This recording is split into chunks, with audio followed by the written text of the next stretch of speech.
Welcome everyone. So this week our Torah portion is Vayechi, he lived. And this is the final part of Joseph's story along with the exiting of Bereshit, Genesis, into Exodus.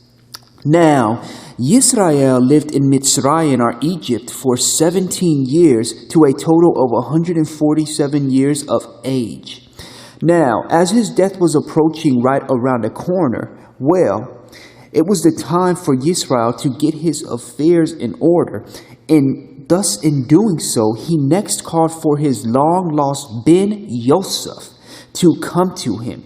But now what followed next would be his stating to his Ben that if he truly had loved him, to make an oath with him by placing his hand under his father's thigh, and pledge that out of consideration for him, that he in fact would not bury him in Mitzrayim, but rather bury him with his forefathers. Now, why did he have to make an oath with him?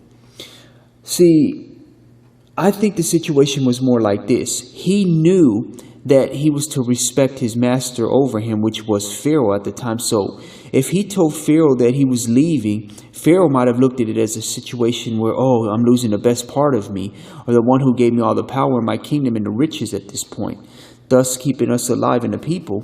So he knew that would deter him from making this situation happen of him burying his father Yisrael with his forefathers out in Canaan. But the situation at this point was that because he probably had the wisdom that was a blessing given to him from Yahweh, Yisrael knew that if he made an oath that Pharaoh would be loyal to a man who made an oath and kept to it. So this is probably the reason for it. Now, in obeying and honoring thy mother and father, I ask you, what was it that Joseph did next? Well, see, he replied, I will do as you have said. Now his father next told him to swear it, and Joseph likewise did. But get this, he swore to his father. So thus, he next kept the oath. He would have had broken a second commandment if he did not, which is, thou shalt not lie. In Leviticus 19, the 9th commandment. So now, can you also see the many negative effects of this in ways? To your parents, that could add up against you for mistreating the way you say you will do things, in acting on them as well. As you should always respect your folks, as if we can honor our parents on earth. Because you have to understand this, if you can't honor your parents here on earth, then how can you honor our true Abba, Yahweh? So next, as soon as Joseph next hears that his father, Yisrael, is turning for worst, I guess you can say, he took his 2 sons with him.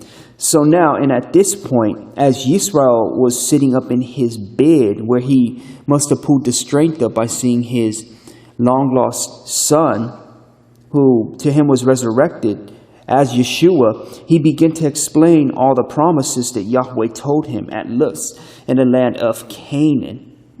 So now with using the Shachma, or the wisdom that Yahweh blessed Yisrael with, he next tells Joseph that he would make Joseph's 2 sons as if they were his very own sons, rather than grandsons, and that the children born to Joseph after Ephraim and Manasseh would be his. Also, that for inheritance purposes, that they are to be counted with their older brothers. So with all of that, next followed Yisrael blessing Joseph's 2 sons along with Joseph. And Joseph prostrated himself before them on the ground. But get this.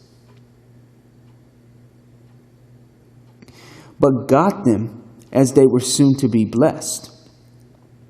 Why and how? Well, get this. Joseph took Ephraim in his right hand toward his father's left hand, and Manasseh in his left hand toward his father's right hand.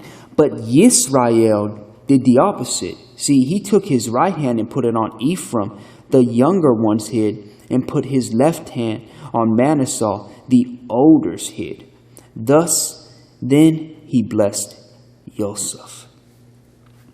Now, in the way that Yisrael blessed the younger over the older, well, it at first displayed Joseph and displeased him. So Joseph tried to correct his father's hands over the head placements, but his father reminded Joseph that he knew, and most definitely knew, what it was that he was doing. And that the younger son Ephraim will be greater than the older brother Manasseh, and that his descendants would grow into many nations, even though the other son, which was the older son, would be great too, but not as great as the younger. And I'm going to speak about this a little later on, so keep this in mind. But next, as Yisrael knew he was dying, he told Joseph that Yahweh would be with him, or continue with him, and that Yahweh would bring him back to the land of his ancestors, which is the promised land. And that he was giving him the bigger portion of the captured city of Shechem over his brethren. So next, Yisrael calls for all of his sons and gathers them all around to prophesy and tell them a nebuah of what will happen in the Akaret Hayamim, or else the prophesied end of days or end times. Now, when you look deep into their blessings given, it all seems to basically befit their ways and actions. And that is how the 12 tribes had their father speak to them and bless them, giving each his own individual blessing. Now afterwards, Yisrael charged them all to bury him with his forefathers in the field of Ephraim the Hittite, in the land of Canaan, the cave in the field of Machpelah. And he, Yisrael, then breathed his last breath as soon as he finished giving them the charge. Now, I want to ask you, what was the first recorded resurrection in the Torah?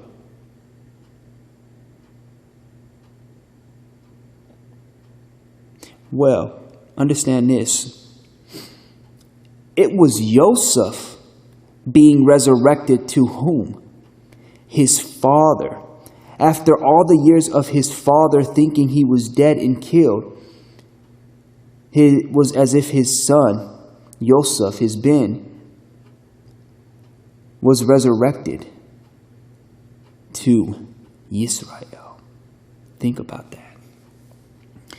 Now, soon after Yisrael's death, he was embalmed for 40 days, as the Egyptians embalmed theirs. And Joseph went to Pharaoh and told him of his oath with his father to bury him with his forefathers in the land of Canaan. And that if he allowed it to be, that Joseph would return soon after. Now in doing so, Pharaoh agreed and accepted Joseph's request, as Pharaoh knew that an oath was a strong thing, and also that Joseph was a righteous and a just man. And as it was said so, it happened.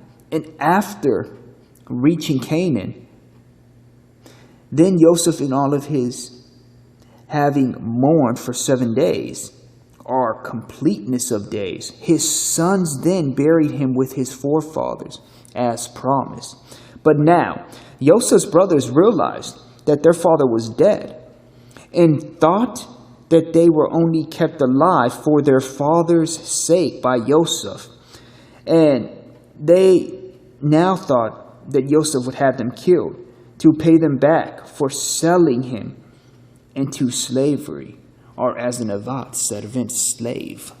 So they sent a message to Joseph as they all were returning to Egypt, stating that they were to say to Joseph on behalf of Yisrael in the message, I beg you now, please forgive your brother's crimes and wickedness in doing you harm. So now, beg of you, forgive the crime of the servants of the God of your father." Afterwards, as a loving man, Joseph cried, and his brothers bowed before him and said, "We are your Avad, our servants." But Joseph reassured them to not yirah, fear, because it was a thing of the past used by Yahweh to make a great future. And just as Yahweh will always provide for us, Joseph next said, "Don't be afraid. I will provide for you and your little ones." So Joseph continued living in Egypt with all of his family in his father's household as he lived till the great age of 110. Now at the end, as he was dying, he told his brothers, "I am dying, but Yahweh will surely remember you and bring you up out of this land, which he swore to Abraham, Yitzhak, and Yisrael." Now with this, we come and we say, Zek, Vanit Kazek, be strong, and let us be straightened, as we say this after each completion of each book. I want to say something that may be of interest to you.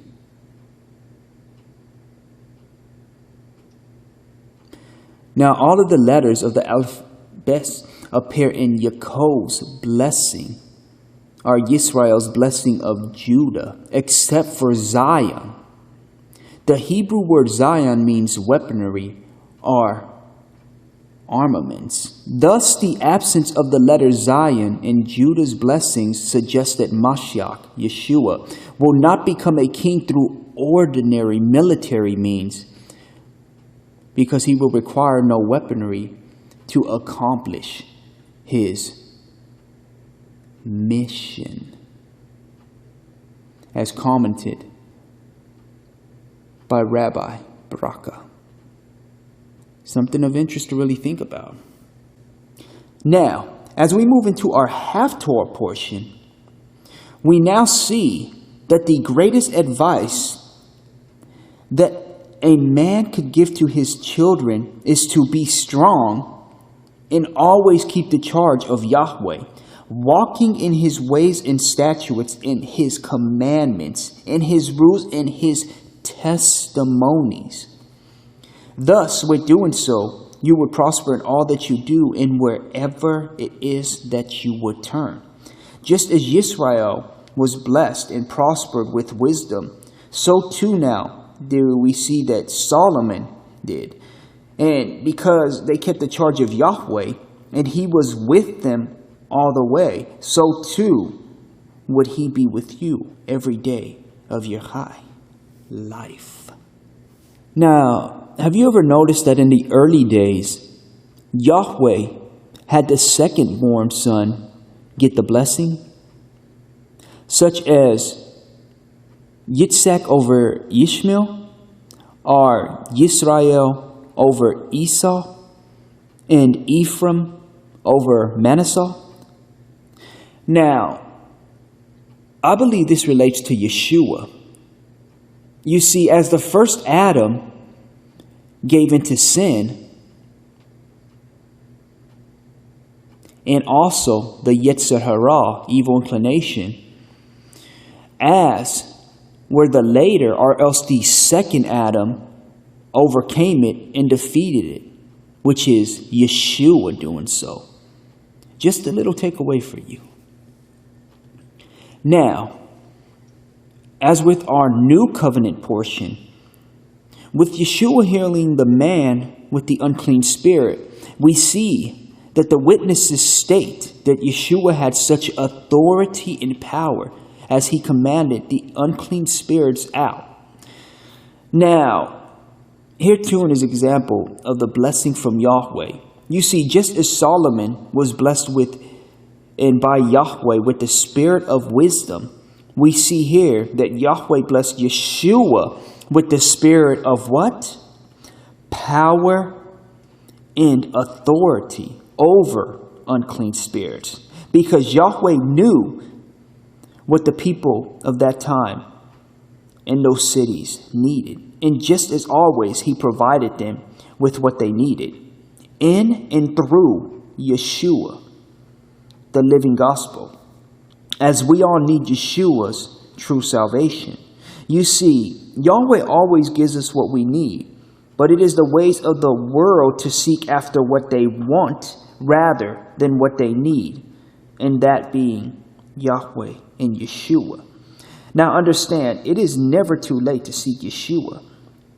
You see, as Simon Peter first said to Yeshua, "Depart from me, for I am a" what? "A sinful man, O Adonai."